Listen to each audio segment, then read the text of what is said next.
BJP జాతీయ ప్రధాన కార్యదర్శి కరీంనగర్ ఎంపీ అభ్యర్థి బండి సంజయ్ మనతో ఉన్నారు. సంజయ్ గారు నమస్తే. మీరు చేసిన అభివృద్ధి పని ఏమీ లేక దేవుడి పేరుతో మతం పేరుతో గెలవాలని ప్రయత్నిస్తున్నారని ప్రధానమైన ఆరోపణ. దీనికి మీ సమాధానం ఏంటి? నేను ఏమేం చేసినా, ఏమేమి అభివృద్ధిని తీసుకొచ్చినా, ఏమేమి అభివృద్ధి కార్యక్రమాలకు తీసుకొచ్చి చేసిన అనే విషయాన్ని బుక్లెట్ ద్వారా ప్రతి ఇంటికి పంచే ప్రయత్నం చేసిన. అసెంబ్లీ ఎన్నికల్లో ప్రతి ఇంటికి చేర్చే ప్రయత్నం చేసినాం. పార్లమెంట్ ఎన్నికల్లో ఈ కరీంనగర్ పార్లమెంట్ నియోజకవర్గం ప్రతి ఇంటికి చేర్చే అభివృద్ధి కార్యక్రమాలు కూడా ప్రయత్నం చేసినాం. నేను ఏమి అభివృద్ధి చేయందే 2 సార్లు ప్రధానమంత్రి గారు వచ్చి ప్రారంభోత్సవాలు చేస్తారండి. కాబట్టి వాళ్ళు ప్లాన్ ప్రకారం కాంగ్రెస్ బీఆర్ఎస్ ఇద్దరు కూడబడుకొని బండి సంజయ్ని బదనాం చేయాలి. ఎందుకంటే రాష్ట్ర అధ్యక్షుడు ఉన్నప్పుడు ఇక్కడ యుద్ధం చేసిండు కాబట్టి కరీంనగర్ ప్రజలకు అందుబాటులో లేడు అని తప్పుడు ప్రచారం చేసే ప్రయత్నం చేస్తున్నాడు. కానీ నేను ఎప్పుడు అవకాశం ఉన్నా వారానికి ఒకసారి కంపల్సరీ ఏదో ఒక మండలికి హెడ్ క్వార్టర్ వెళ్ళి కార్యకర్తలను, నాయకులను, ప్రజలను కలిసి వచ్చేవాడిని. అది వాళ్ళ కళ్ళు దొబ్బిన చోలిన పడతారు. దానికి ఏం చేస్తామంటే ఇప్పుడు బుక్లెట్ ద్వారా కొట్టించిన చూపెట్టిన వాళ్ళు ఏం చేసినారో చెప్పాలి. వాళ్ళిద్దరు ఎంపీలు ఇప్పుడు మాట్లాడిన మీద వాళ్ళు ఏం చేసినారో చెప్పాలి. దాని ఏం చెప్పకుండా మీకు ఉదాహరణ చెప్తా. ఇది అంటున్నారు మళ్ళీ మొత్తం వాళ్ళే చేసినట్టు. ఇప్పుడు బీఆర్ఎస్ పడబెట్టి మొత్తం ఆయనే చేసిన అంటాడు. ఇప్పుడు మీకు ఉదాహరణ చెప్తా. మీకు కరీంనగర్ వరంగల్ రోడ్ ఉందండి. కరీంనగర్ వరంగల్ రోడ్కు నేను ఎంపీ అయిన తర్వాత నిధులు బడ్జెట్ కేటాయించినాం. నేను ఎంపీ అయిన తర్వాతనే టెండర్ పెట్టినాం. నేను ఎంపీ అయిన తర్వాతనే నరేంద్ర మోడీ గారు ప్రారంభోత్సవాలు చేశారు. ఎవరు తీసుకొచ్చినట్టు అనేది 2,200 కోట్ల రూపాయలు. మీ ప్రత్యర్థి అంటున్నాడు వినోద్ రావు, సంజయ్ టైంలో ఒక నవోదయ స్కూల్ రాలేదు, ఒక మెడికల్ కాలేజీ రాలేదు, ఒక IIIT రాలేదు. మెడికల్ తన హయాంలో ఆర్ఓబీలు వచ్చింది, 1000 కోట్లతో స్మార్ట్ సిటీ వచ్చింది, హైవేలు తీసుకొచ్చిన అంటున్నాడు. ఎంతవరకు నిజం? ఆర్ఓబీ ఎప్పుడు వచ్చింది సార్? ఆర్ఓబీ 30 సంవత్సరాల నుంచి ప్రజలు ఇబ్బంది పడుతున్నారు. ఏది ఆర్ఓబీ రోజు 5 సార్లు 10 సార్లు గేటు పడుతుంది. గంటలు కడుతుంది. అంబులెన్స్ వాళ్ళు ఇబ్బంది పడుతున్నారు, ఎమర్జెన్సీ వర్క్స్ వాళ్ళు ఇబ్బంది పడుతున్నారు, చనిపోతున్నారు, చాలా ఇబ్బంది వస్తున్నది. నేను ఎంపీ అయిన తర్వాత 1 సంవత్సరం 2 సంవత్సరాలు కేసీఆర్కి లెటర్ రాసిన, ఆర్ఓబీకి అప్రూవల్ ఇవ్వండి. ఇవ్వలే. లాస్ట్కు నితిన్ గడ్కరీ గారిని కలిసిన. సార్ ఇట్లా ఉంది సార్ అని చెప్తుంటే కేసీఆర్ అప్రూవల్ ఇస్తలేడు కాదంటే మరి ఏం చేద్దాం సార్ అంటే నేషనల్ హైవేకి సంబంధించి ఫైల్, తెలంగాణ ఫైల్ మొత్తం నితిన్ గడ్కరీ గారు పెండింగ్ పెట్టారు. ఈ ఆర్ఓబీకి అప్రూవల్ ఇస్తేనే నేను దీన్ని శాంక్షన్ చేస్తా, మీ ఫైల్ని మూవ్ చేస్తా అన్నారు. తెలంగాణ ఎంపీలు అందరూ నాకు వచ్చి అన్న మాకు ఇబ్బంది వస్తుంటే నాకు కూడా ఇబ్బంది వస్తుంది కదా అని చెప్పంటే లాస్ట్కు 1 year తర్వాత నాకు అప్రూవల్ ఇచ్చిండు. ఇచ్చిన తర్వాత 20 కోట్ల రూపాయలు కేంద్ర ప్రభుత్వం ఇచ్చింది, 80 కోట్ల రూపాయలు రాష్ట్ర ప్రభుత్వం మ్యాచింగ్ గ్రాంట్ ఇవ్వాలి. ఇది 100 crores ప్రాజెక్ట్. అసలు కేంద్ర ప్రభుత్వం 20 కోట్లు ఇచ్చిన తర్వాత దాన్ని డైవర్ట్ చేసినారు. 80 కోట్లు రాష్ట్ర ప్రభుత్వం ఇస్తలేదు, పనులు సాడతలేవు. ఎన్నిసార్లు లేఖలు రాసినా కేసీఆర్ పట్టించుకోలేదు. చివరికి ఏం జరిగిందంటే 1 సంవత్సరం క్రితం కరీంనగర్ ప్రజల అదృష్టం, నా అదృష్టం, సేతు బంధన్ అని కొత్త స్కీమ్ వచ్చింది సార్. ఈ స్కీమ్ యొక్క ఉద్దేశం ఏంటంటే నేషనల్ హైవేస్లో రోడ్ క్రాసింగ్ ప్రాంతంలో ప్రజలు ఇబ్బంది పడుతున్నారు, యాక్సిడెంట్స్ అవుతున్నాయి, ఎమర్జెన్సీ పనుల వాళ్ళు ఇబ్బంది పడుతున్నారు, రాష్ట్ర ప్రభుత్వాలు సహకరిస్తలేవు అని చెప్పి సేతుబంధన్ స్కీమ్ యొక్క ఉద్దేశం ఏంటంటే సిఆర్ఎఫ్ ఫండ్స్ 100% బడ్జెట్ కేంద్రం ఇస్తుంది. ఇది ఎప్పుడు వచ్చింది? 1 year బ్యాక్ వచ్చింది. నేను మళ్ళీ పాతది క్యాన్సిల్ చేయాలని నితిన్ గడ్కరీ గారు అంటే సరే ఇట్లా ఇబ్బంది వస్తుంది సార్ అని చెప్పి మాట్లాడితే పాతది క్యాన్సిల్ చేసి సేతుబంధన్ స్కీమ్లో ఇది యాడ్ చేస్తే 154 కోట్ల రూపాయలు సేతుబంధన్ స్కీమ్ కింద 100% బడ్జెట్ కేంద్రం ఇచ్చింది. ఇది ఎప్పుడండి? సంవత్సరం క్రితం. సంవత్సరం క్రితం ఎంపీ ఎవరండి? సేతుబంధన్ ఎప్పుడు స్కీము? సంవత్సరం క్రితం. మరి నేను తీసుకొచ్చినట్ట, ఆయన తీసుకొచ్చినట్ట. కొబ్బరికాయ నేను లేనప్పుడు వచ్చి కొబ్బరికాయ కొట్టిన పీకారు. రైల్వే హైవే తీసుకొస్తాడు.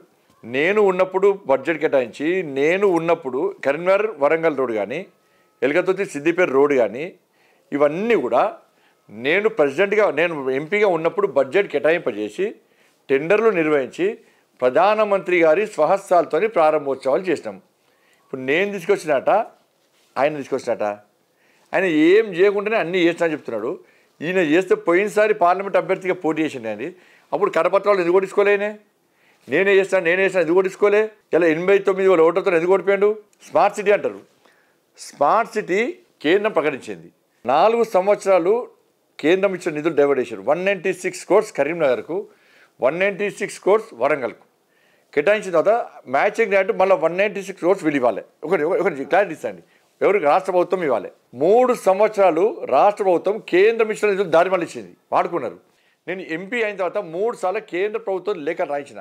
కేంద్రం ఇచ్చిన నిధులు ఎందుకు దారి మళ్ళించారు, రాష్ట్ర ప్రభుత్వం మ్యాచింగ్ అని ఎందుకు ఇస్తలేరని చెప్పి 3 సార్లు లేఖ రాయిస్తే రెస్పాన్స్ ఇవ్వలే.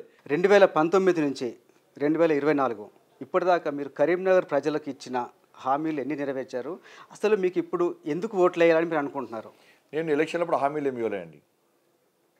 హామీ లేకుండా అన్ని నెరవేర్చాం. మేము మ్యాక్సిమం నాకు చేతనంత మాత్రం నెరవేర్చినాం. ఇలా ఫస్ట్ 2 సంవత్సరాలు కరోనాతో పోయింది.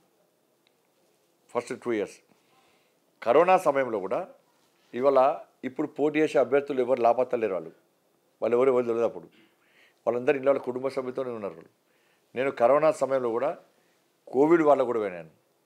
కోవిడ్ వాళ్ళకి పోయి ఇలా పేషెంట్స్కు భరోసా ఇచ్చే ప్రయత్నం చేసినాం.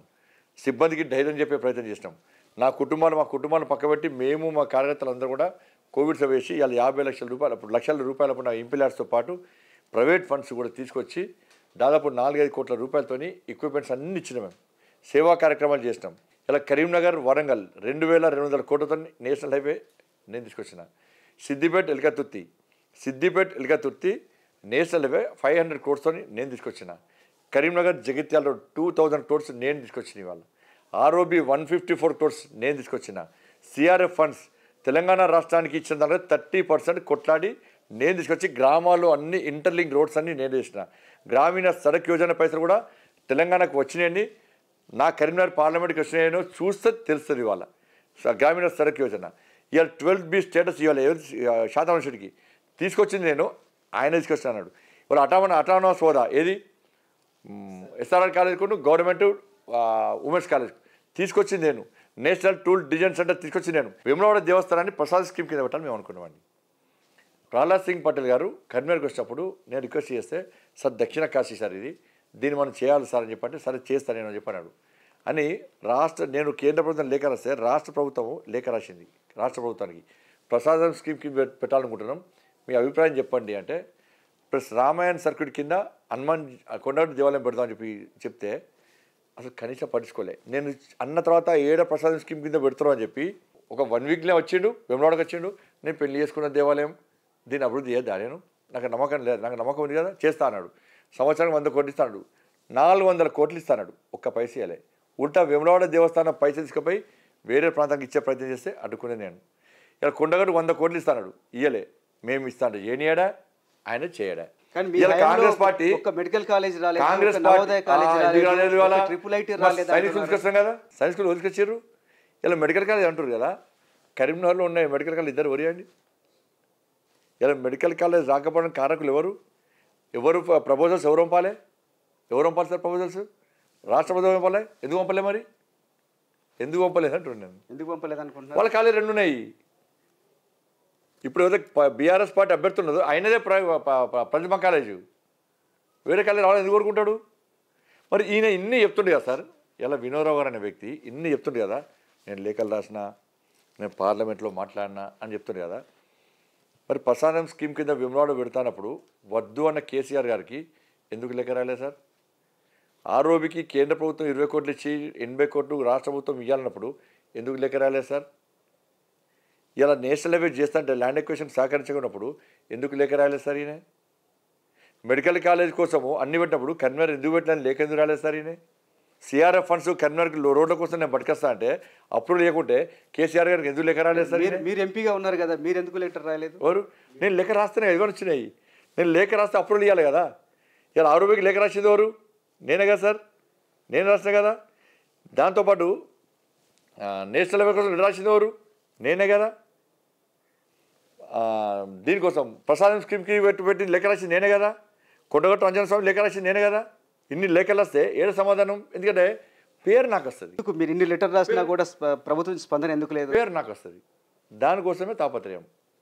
బండి సంజయ్ ఏం చేయదు, బదనం చేయాలి. ఇప్పుడు రాష్ట్ర ప్రభుత్వం ఒకటి క్లారిటీ తెలవాల్సింది ఏంటంటే, రాష్ట్ర ప్రభుత్వం నేరుగా ఒక పార్లమెంటరీ కాన్స్టిట్యూన్సీకి నేరుగా నిధులు ఇచ్చే అధికారం ఉండదు, అవకాశం ఉండదు. ఏదైనా రాష్ట్ర ప్రభుత్వం యొక్క సహకారం ఉండాలి, రాష్ట్ర ప్రభుత్వము అనుమతి ఇవ్వాలి. ఇది అందరు తెలవాల్సిన అంశం. కేసీఆర్ అనే వ్యక్తి ఇవాళ తెలంగాణ రాష్ట్రానికి నిధులు రాకుండా అడుగుకున్నటువంటి వ్యక్తి కేసీఆర్. కేంద్రం వచ్చిన నిధులు మొత్తం దారి మళ్ళించింది కేసీఆర్. ఇలా గ్రామ పంచాయతీలకు నేరుగా నిధులు ఇస్తా, ఈ రాష్ట్ర ప్రభుత్వం మొత్తం డైవర్ట్ చేస్తున్నాయి, 14th ఫైనాన్స్ 15th ఫైనాన్స్ నిధులు మొత్తం డైవర్ట్ చేశారు. ఇవాళ శ్మశాన వాటికల కోసం వాటి కోసం అభివృద్ధి కోసం ఏమేమంటే వీళ్ళు కరెంటు బిల్లు కడుతున్నారు, సిబ్బంది జీతాలు ఇస్తున్నారని రాష్ట్ర కేంద్ర ప్రభుత్వం నేరుగా వాళ్ళ అకౌంట్లో డబ్బు జమ చేస్తేనే వాళ్ళని బెదిరించి చెక్కులు ఎత్తుకపోయి డైవర్ట్ చేసిన వ్యక్తి ఎట్లా సహకరిస్తాడు? ఇవాళ కేసీఆర్ ఖజానా ఖాళీ చేసిపోయాడు, డబ్బులు లేవు, మేము ఒక్కొక్క చోటు నుంచి డబ్బులు సేకరించి ఇస్తున్నామని చెప్పి ఎన్నికల పోటీ అది సార్. ఎన్నికల పోటీ చేతనప్పుడు ఎన్నికల పోటీ అది. ఎన్నికల ముందు తెలియదు సార్ 5 లక్షల కోట్ల అప్పు చేసిన కాంగ్రెస్ వాళ్ళు చెప్పారు కదా. మరి ఏ ఉద్దేశం కొద్దీ 100 రోజులు కూడా హామీలు అమలు చేస్తున్నారు? మేము లంకె బిందెలు ఉన్నాయనుకున్నాం, అక్కడ చూస్తే ఖాళీ గిన్నెలు ఉన్నాయని చెప్పేసి తెలుసుకోవాలి. మరి లంకె బిందెలు ఉన్నప్పుడే అధికారం రావాలి, అప్పుడే పోటీ చేయాలి, అప్పుడే అధికారం రావాలి, అప్పుడే రావాలి. లంకె బిందెలకు నువ్వేంది పాలించేది? కేసీఆర్ పాలిస్తుండే కదా లంకె బిందెలు ఉంటే. కేసీఆర్ మీకు అవకాశం ఇస్తాడే లంకె బిందెలు ఉంటే. ఆ 5 లక్షల కోట్లు అప్పని తెలుసు. తెలిసినప్పుడు మేము అప్పులు తీరుస్తాం, 100 రోజులు హామీలు నెరవేరుస్తామన్నారు. మేము కర్ణాటకలో అమలు చేస్తామన్నారు, ఇక్కడ కూడా అమలు చేస్తామన్నారు. ఇలా అవకాశం ఇవ్వాలి. 2,500 రూపాయలు అకౌంట్ ఇస్తున్నారు, వేయలే. మళ్ళీ అకౌంట్లో 4,000 రూపాయలు ఆసరా పెన్షన్ ఇస్తాను, ఇవ్వలేదు. ఇవాళ తులం బంగారం ఇస్తున్నారు, అది ఇవ్వలేదు. 15,000 రూపాయలు రైతులకు కౌలు రైతులకు ఇస్తున్నారు, అది ఇవ్వలేదు. 12,000 రూపాయలు ఇలా రైతు కూలీకి ఇస్తున్నారు, అది ఇవ్వలేదు. 2 లక్షల రుణమాఫీ ఇస్తున్నారు, అది ఇవ్వలేదు. దాంతోపాటు 500 రూపాయలు బోనస్. 500 రూపాయలు బోనస్ అంటే ఎకరానికి 28 క్వింటాలు వస్తుంది సార్. ఒక్కొక్క రైతుకు ఒక్క పంటకు 14,000 రూపాయలు రైతులు అకౌంట్ వేయాలి. అదేలే తరుగు తాలు తేమ లేకుండా మేము పంట ఉంటున్నాడు, పండించిన ప్రతి గిజ్జంగా ఉంటున్నాడు. ఇలా 10 కిలోలు 5 కిలోలు కడిగేస్తున్నారు. 5 లక్షల రూపాయలు ఇల్లు జాగాలు ఎన్నోకి ఇస్తున్నారు, అది ఇయ్యలే. 5 లక్షల రూపాయలు విద్యార్థి భరోసా కాలిస్తున్నారు, అది ఇయ్యలే. మరి వీటి మీద చర్చ జరగకుండా ప్రజల లోపల చర్చ జరుగుతున్నది, ప్రజల లోపల తీవ్ర వ్యతిరేకత వస్తున్నది. కాబట్టి కాంగ్రెస్ పార్టీ కార్యకర్తలు కానీ ఎమ్మెల్యేలు కానీ ప్రజల్లో తిరగలేని పరిస్థితి ఉంది. కాబట్టి ప్రజలు ప్రశ్నిస్తున్నారు. కాబట్టి ఇవాళ ఈ కాంగ్రెస్ పార్టీ గాడిది గుడ్డు పెట్టుకొని గుండు సున్నాన్ని చూపెట్టుకుంటా ఇలా ప్రజల దృష్టి మళ్లించే ప్రయత్నం చేస్తున్నది. రేవంత్ రెడ్డి ప్రతి సభలో కూడా గాడిద గుడ్డు చూపించి తెలంగాణ రాష్ట్రానికి మోడీ ఇచ్చింది గాడిద గుడ్డే అంటున్నాడు. అది మీ విజయం మీద ఎఫెక్ట్ చూపించదా? ఇప్పుడు మేము ఎలక్షన్ పోటీ చేస్తున్నాం సార్, ముంగడ కమలం గుర్తు చూపడతాం. ఇలా రేవంత్ రెడ్డి గాడిద గుడ్డు చూపడుతున్నారు. ప్రజలు అనుకుంటున్నారు బస్ మాస్ వస్తాపై గాడిద గుడ్డు వచ్చింది అనుకుంటున్నారు. రేపు బ్యాటరీలో గాడిద గుడ్డు కనబడితేనే ఓటేస్తారు వీళ్ళకు. ఏం గాడిద గుడ్డు సార్? మీ తెలంగాణ రాష్ట్రానికి కాంగ్రెస్ పార్టీ ఇచ్చింది, అది ప్రజలు ఇచ్చింది గాడిద గుడ్డు ఇచ్చింది. ఇవాళ ఒక చేతికి ఇవాళ వీటి మీద ఇప్పుడు 2,500 రూపాయలు ఇస్తాను ఇవ్వలే, గాడిద గుడ్డు ఇచ్చినావు మాకు. 4,000 రూపాయలు ఇస్తాను ఇవ్వలే, గాడిద గుడ్డు ఇచ్చినావు మాకు. రేవంత్ రెడ్డి చెప్తున్నాడు అసెంబ్లీ ఎన్నికల్లో బీఆర్ఎస్ను బొందబెట్టినాం, పార్లమెంట్ ఎన్నికల్లో బీజేపీని ఎవరు బొందబెట్టిన సార్? మీరు వాస్తవం చెప్పండి సార్. కాంగ్రెస్ పార్టీ ఏ రోజైనా రైతు ఉద్యమాలు చేసిందా? వాళ్ళ మీద కేసులు అయినాయా? వాళ్ళు జైలుకి వెళ్ళరా? రేవంత్ రెడ్డి జైలుకి వెళ్ళరా? కాంగ్రెస్ పార్టీ టీఎస్పీఎస్సీ వ్యతిరేకంగా కొట్టాడిందా? నోటిఫికేషన్ కోసం కొట్టాడిందా? ఎవరు జైలుకి వెళ్ళరా? వాళ్ళ మీద కేసులు అయినాయా? వాళ్ళ మహిళల కోసం కొట్టాడినరా? కేసులు అయినాయా? జైలుకి వెళ్ళరా? 317 జీవో కోసం వాళ్ళు కొట్టాడినరా? కేసులు అయినాయా? జైలుకి వెళ్ళరా? ఆర్టీసీ కార్మికుల కోసం ఏదైనా కొట్టాడినరా? అరెస్ట్ అయినరా? జైలుకి వెళ్ళరా? కొట్లాడినది మేము. కానీ ప్రజలు వాళ్ళకు ఓటేసి వాళ్ళని గెలిపించారు. 6 గ్యారెంటీలు సార్, 6 గ్యారెంటీ ఇచ్చి మోసం చేసింది సార్. మోసం చేసి ఇవాళ ప్రజలు అందుకే గుణపాఠం చెప్పడానికి సిద్ధం ఉన్నారు సార్. ఇప్పుడు అవే కుంభముంచినాయి. కేసీఆర్ ఏ విధంగా కుంభముంచిండో ఇవాళ అదే కుంభముంచింది కాంగ్రెస్ పార్టీ. తెలంగాణ ప్రజలు కుంభముంచింది. కానీ కేసీఆరే చెప్తున్నాడు హంగ్ పార్లమెంట్ ఏర్పడబోతుంది, 12 నుంచి 14 సీట్లు మాకు వస్తున్నాయి, మేము క్రూషియల్ రోల్ ప్లే చేయబోతున్నాం కేంద్రంలో అని. సార్ ఒకటి మీరు ఒప్పుకుంటారా చెప్పండి సార్. మీకు మీ సర్వే రిపోర్ట్ ఉంది కదా సార్, మీ సర్వే రిపోర్ట్ రాలే కదా సార్. ఇప్పుడు రవిప్రకాష్ గారు టాప్ కరెక్ట్ అన్ని విషయాలు కూలంకషంగా వివరించి అందరు అభిప్రాయాలు తీసుకొని గ్రౌండ్ లెవెల్లో క్షేత్రస్థాయిలో సర్వే చేసి రిపోర్ట్ ఇచ్చారు. 14 వచ్చినాయా సార్? 10 వచ్చినాయా? 2 వచ్చినాయా? 1 వచ్చినాయా? 3వ ప్లేస్ సార్ టీఆర్ఎస్ పార్టీ, 3వ ప్లేస్లో బీఆర్ఎస్ పార్టీ. కేసీఆర్ మాటలు పట్టించుకుంటారా సార్? కానీ కేసీఆర్ అంటున్నాడు ఈసారి మళ్ళీ మోడీ వస్తే కేంద్రంలో హైదరాబాద్ని యూనియన్ టెరిటరీ చేస్తారు, గోదావరి నీళ్లను కర్ణాటకకు తమిళనాడుకు తరలించుకుపోతారని. దాన్ని అడ్డుకోవాల్సిన అవసరం లేదంటారా? సిగ్గుండాలి కేసీఆర్ అంటానికి. మనిషా లేకుంటే నోరా తాటి మంటనే అర్థం కాదు. ఇవాళ నేను ఫస్ట్ నుంచి కొట్టాడుతున్నా సార్. ఇవాళ కృష్ణా జిల్లాలో తెలంగాణ వాటా ఎంత సార్? 68%. ఆ రేషియో ప్రకారము 571 టీఎంసీ మనకు రావాలి. ఇలా ఆ పేపర్ నేనే సార్ కేంద్ర ప్రభుత్వం నుంచి మినిస్టర్గా తీసుకొచ్చి నేనే బయట పెట్టినా. అప్పుడు చంద్రబాబు నాయుడు గారు ముఖ్యమంత్రిగా ఉన్నప్పుడు ఈయన పోయి మనకు 571 టీఎంసీ రావాల్సిన నీటి వాటాను ఇలా 299 టీఎంసీలకు సంతకం పెట్టుకొని వచ్చేయండు. నెక్స్ట్ మళ్ళీ అపెక్స్ కౌన్సిల్ సమావేశాలు కూడా సేమ్ మళ్ళీ దానికి సేమ్ అదే విధంగా ఒప్పుకొని వచ్చింది. వాళ్ళ పరిస్థితి ఏంటి సార్? ఇవాళ దాని మీద ఇప్పటికీ కేసీఆర్ గారికి సమాధానం లేదు. ఇలా ఈ ప్రాంతాలు ఎడారి నల్గొండ కానీ మహబూబ్నగర్ కానీ రంగారెడ్డి కానీ ఖమ్మంలో కొంత ప్రాంతం కానీ ఎడారి కావడానికి కారకులు ఎవరు సార్? పక్క రాష్ట్ర పైన ప్రాజెక్టులు కడుతుంటే బిర్యానీ ఇచ్చి దోస్తం చేసి వాళ్ళకి అవకాశం ఇచ్చింది ఎవరు సార్? అపెక్స్ కౌన్సిల్ సమావేశం నేను పెట్టిస్తే ఇలా వాయిదా ఇచ్చింది ఎవరు సార్? ఇవాళ ఆడికి పోయి రోజాకి ఇచ్చే రొయ్యల పులుసు దాగి రాయలసీమ రతనాసీమ చేస్తానది ఎవరు సార్? కానీ తెలంగాణ ప్రయోజనాలు కాపాడేది బీఆర్ఎస్ మాత్రమే. తెలంగాణ కాపాడాలంటే బీఆర్ఎస్కే ఓటేయమని ఆయన కుటుంబ ప్రయోజనాలు కాపాడుకోవడానికి ఆయన అవసరం ఇవ్వాలి. 30 లక్షల కోట్ల ప్రాజెక్ట్ తీసుకుపోయి 1,30,000 కోట్లు పెట్టింది వాళ్ళ, 1,30,000 కోట్లు పెట్టింది వాళ్ళ. నేను అంటున్నాను జాతీయ హోదా ఇయ్యద్దా అంటారు. జాతీయ హోదా ఇస్తాను కదా జాతీయ హోదా. డిపిఆర్ ఏమంటే ఎందుకు ఇవ్వలే? డిపిఆర్ ఏమంటే ఎందుకు ఇవ్వలే సార్? ఇలా మాకు జాతీయ హోదా ఇస్తే ఇలా కుంప మునుతుండే సార్, కేంద్ర ప్రభుత్వం బదనాం అవుతుండే కదా, ఇలా ఊలిపోయింది కదా, పిల్లలు ఊకినాయి కదా. అప్పుడు మీరు ఏమంటారు? కేంద్ర ప్రభుత్వం ఏం చూసావు ఇచ్చింది జాతీయ హోదా ఎట్లా ఇచ్చింది అందరూ అనకపోదురా? డిపిఆర్ చేయడానికి ఎన్ని సంవత్సరాలు పట్టింది ఆయనకు, బండారం బయటపడుతుందని చెప్పండి. ఫోన్ ట్యాపింగ్ కేసులో మీకు రాష్ట్ర పోలీసుల మీద నమ్మకం లేదా? ఎందుకు సిబిఐ ఎంక్వైరీ అడుగుతున్నారు? సార్ రాష్ట్ర పోలీసు మీద నమ్మకం లే కాదు, ప్రభుత్వం మీద నమ్మకం లేదు. ఇప్పుడు ఈ మధ్యలో చూడండి సార్, మీరు ఒక 15 డేస్ నుంచి చూడండి, 15-20 డేస్ చూడండి, కాంగ్రెస్ పార్టీ ఏ నాయకుడు కూడా ఫోన్ ట్యాపింగ్ గురించి మాట్లాడాడు, మొత్తం క్లోజ్, మొత్తం క్లోజ్. ఏ నాయకుడు మాట్లాడాడు ఫోన్ ట్యాపింగ్ విచారణ జరిగింది. రేవంత్ రెడ్డి చాలాసార్లు చెప్పాడు దానికి బాధ్యులైన వాళ్ళందరినీ జైల్లో పెడతాను. 20 డేస్ నుంచి చూడండి సార్, మీరు 20 డేస్ నుంచి మీరు చూడండి, ఇన్ని బహిరంగ సభ తిరిగింది కదా, ఎక్కడైనా ఫోన్ ట్యాపింగ్ మాట్లాడండి. ఎక్కడైనా ఎందుకు మాట్లాడారు సార్? ఎందుకు మాట్లాడలేదు? మాట్లాడాడు. ఎందుకు? దోస్తాను ఇద్దరిది అంతే. వీళ్ళ కేసులు వాళ్ళ దగ్గర ఉన్నాయి, వీళ్ళ చిట్టా వాళ్ళ దగ్గర ఉన్నది, వాళ్ళ కేసులు వీళ్ళ దగ్గర ఉన్నాయి. ఇలా ఫోన్ ట్యాపింగ్కు రాధాకిషన్ రావు గారిని అరెస్ట్ చేశారు, కస్టడీ తీసుకున్నారు, ఆయన స్టేట్మెంట్ రికార్డ్ చేశారు. స్టేట్మెంట్ నేను మొత్తం బయట పెట్టండి. నిన్న స్టేట్మెంట్లో ఏముంది? నాకు కేసీఆర్ గారు చెప్తేనే నేను ఫోన్ ట్యాపింగ్ చేసిన, ఆయన మా పెద్ద ఆయనే అన్నాడు. ఇదే వర్డ్స్ ఇవే రాసిండు. రాసినప్పుడు కేసీఆర్ గారి బాగా మీరు చెప్తున్న దానికైనా ఆధారం ఉందా? ఆయన పోలీస్ కస్టడీలో ఉన్నాడు లేదంటే జ్యుడిషియల్ కస్టడీలో ఉన్నారు? నేను పేపర్స్ పెట్టినా సార్, నేనే ప్రెస్ కాన్ఫరెన్స్లో మొత్తం డీటెయిల్ రిపోర్ట్ బయటపెట్టినా, 50-60 పేజీల రిపోర్ట్ మొత్తం బయటపెట్టాను నేను. రిమాండ్ దానిలో రిమాండ్ షీట్లో మొత్తం బయట చూపెట్టాను. విలేకరుల సమావేశాలు మొత్తం చూపెట్టాను రిమాండ్ షీట్లో. స్టేట్మెంట్ రికార్డ్ చేశారు ఎవరిది? రాధాకిషన్ రావు గారిది. స్టేట్మెంట్ మొత్తం క్లియర్ విలేకరులకే చూపెట్టాను. ఇవాళ మరి కేసీఆర్ మీద చర్య తీసుకుంటలేరు సార్. ఇవాళ సిరిసిల్లలో ప్రణీత్ రావు అనే వ్యక్తి, ఇదే సిరిసిల్ల, ఇక్కడనే వాళ్ళ కంట్రోల్ రూమ్. మరి కంట్రోల్ రూమ్ అన్నప్పుడు ఇక్కడ ఎవరి సపోర్ట్తో చేసిండు? ఇక్కడ ఎవరి సపోర్ట్తో? కేసీఆర్ కొడుకు సపోర్ట్తోనే చేస్తాడు ఆయన, ఇంకో సపోర్ట్ లేకుంటే చిన్న చిన్న విషయాలు పట్టుకునేటువంటి కేసీఆర్, భార్యాభర్తల ఫోన్లు అయిన కేసీఆర్, ఇలా ఇక్కడ జరుగుతుందో కేసీఆర్ కొడుకు తెలియదా సిరిసిల్ల జరిగేది? రేవంత్ చెప్తున్నాడు కదా, నేను బదిలా తీసుకోవటం ఇంకా మొదలు పెట్టలేదు, తీర్చుకుంటా అని.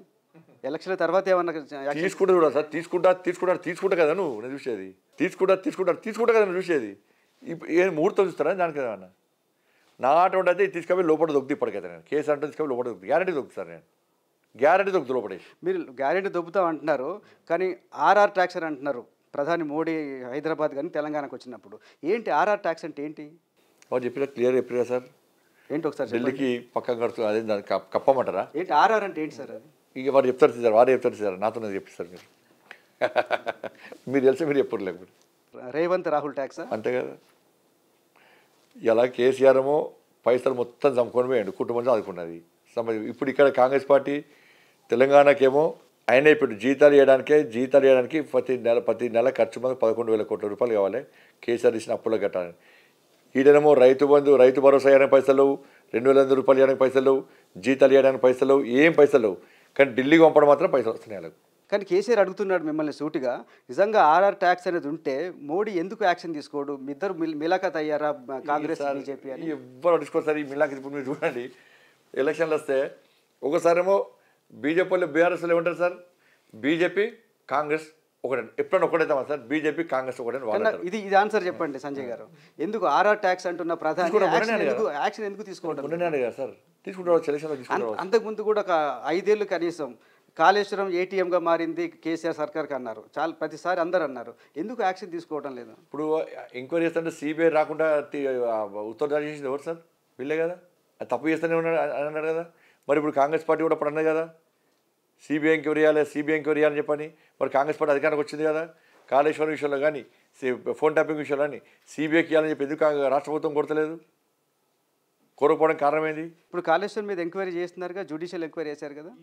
సార్ పోయి national dam safety authority report ఇచ్చింది, విలేజ్ కమిటీ రిపోర్ట్ ఇచ్చింది, ముఖ్యమంత్రి గారు వేరు, మంత్రులు వేరు, జరిగింది వాస్తవమైన ఎక్స్పర్ట్ కమిటీ ఇచ్చింది.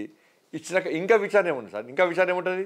ఏమిలో ఇద్దరి మధ్య అండర్స్టాండింగ్. మీరు అసెంబ్లీ చూడండి, మీరు అలా వీళ్ళు కాళేశ్వరం అంటారు, వాళ్ళు కృష్ణ అంటారు. కానీ బీఆర్ఎస్తో ఇంత ప్రధాన ప్రతిపక్షం బీఆర్ఎస్ పార్టీ అసెంబ్లీలో ఈ 6 గ్యారెంటీల గురించి ఏం మాట్లాడే? ఇద్దరి మధ్య అండర్స్టాండింగ్. మీరు 6 గ్యారెంటీలు మాట్లాడదు.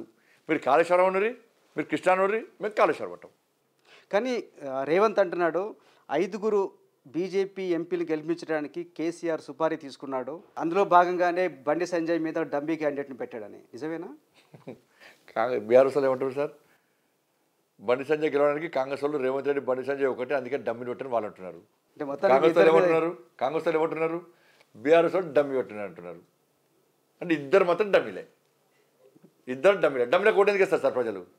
ఇద్దరు డమ్మిలోకి ఎందుకు కొట్టేస్తారు? దమ్మునని కొట్టేస్తారు. ఈ మధ్య రాజకీయ నాయకులు మాట్లాడే భాష మీద ప్రజల్లో చాలా చర్చ జరుగుతుంది. ఎందుకు అలాంటి భాష వాడుతున్నారు? రాజకీయాలంటే విరక్తి చెందే పరిస్థితి వచ్చింది వాళ్ళ. దీని ప్రధాన కారకుడు కేసీఆర్ గారు. కేసీఆర్ గారు ఉద్యమ సమయంలో సరే ఇప్పుడు యాస భాష దాని తర్వాత ఆయన మాట్లాడే భాష, ఆయన కొడుకు మాట్లాడే భాష, వాళ్ళ అహంకారపూరితమైన వ్యవహార శైలి, దానివల్ల ప్రజలు ఇవాళ చీదరించుకున్నారు, తరిమేశారు. సేమ్ ఇవాళ కాంగ్రెస్ పార్టీ రాష్ట్ర ముఖ్యమంత్రి గారి నుంచి కింది స్థాయి వరకు కూడా, కింది స్థాయి నాయకుల వరకు కూడా సేమ్ అదే భాష ఉపయోగించుకునే ప్రయత్నం చేస్తున్నారు. రాజకీయాల్లో వ్యంగ్యంగా మాట్లాడచ్చు, లేకుంటే పొలైట్గా మాట్లాడచ్చు, ఏదో రకంగా మాట్లాడచ్చు, జోక్ చేయొచ్చు, అది మాట్లాడచ్చు. కానీ గుద్దుతం, లేకుంటే రండా ముండ ఇదే భాష సార్. నువ్వు వ్యంగ్యంగా మాట్లాడు, కామెడీ అయ్యి, జోక్ చేయి, కామెడీ అయ్యి, విమర్శించు, ఇబ్బంది లేదు. కానీ ఇటుపక్కడు అటుపక్కడు చప్పలు కొట్టినంత మాత్రం రెచ్చిపోయి మాట్లాడదు సార్. మాట్లాడితే ఏమైందంటే ప్రజలు చీదరించుకుంటారు. ముఖ్యమంత్రి స్థాయి వ్యక్తే బట్టలు ఉడదీస్తాం, ఇదో ఉడదీస్తాం, అదో ఉడదీస్తాం అని చెప్పంటే. ఇంకో క్వశ్చన్ అడగాలి మిమ్మల్ని. అంటే రీసెంట్గా నిన్ననే మాజీ ముఖ్యమంత్రి కేసీఆర్ కరీంనగర్ సభలో మాట్లాడుతూ ముస్లింలంతా ఒక్కటై బండి సంజయ్ని ఓడించాలని చెప్తున్నాడు. మీ గురించి కొన్ని కామెంట్స్ కూడా చేశాడు.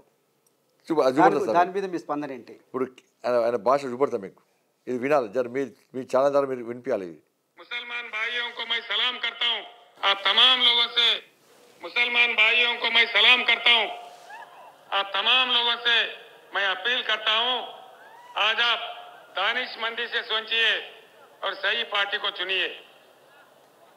यहां करीमनगर हल्के में मुकाबला है बीआरएस और बीजेपी. कांग्रेस तीसरे नंबर पे है. आप अपने वोट कहीं कांग्रेस को डालेंगे तो यहाँ बीजेपी जीत जाएगा. यहाँ के बीजेपी एमपी कितना गलीज आदमी है आप जानते हैं. यहाँ भी निजामाबाद में हर हालत ఇది ముసల్మాన్లు ఒక్కటి కావాలంట సార్. మీరు చూడండి, ఎక్కడ కూడా మతం పేరు చెప్పుకొని ఇక్కడ ఓట్లు అడిగే ప్రయత్నం చేయలే, ఎక్కడ మత విద్వేషాలు రెచ్చగొట్టలే. మోడీ గారిని ప్రధానమంత్రి అన్నాం, మోడీ గారు చేసిన అభివృద్ధి, మోడీ గారి దేశానికి ఏ విధంగా వస్తాము, నేను కన్వీనర్ పార్లమెంట్ చేసినటువంటి అభివృద్ధి,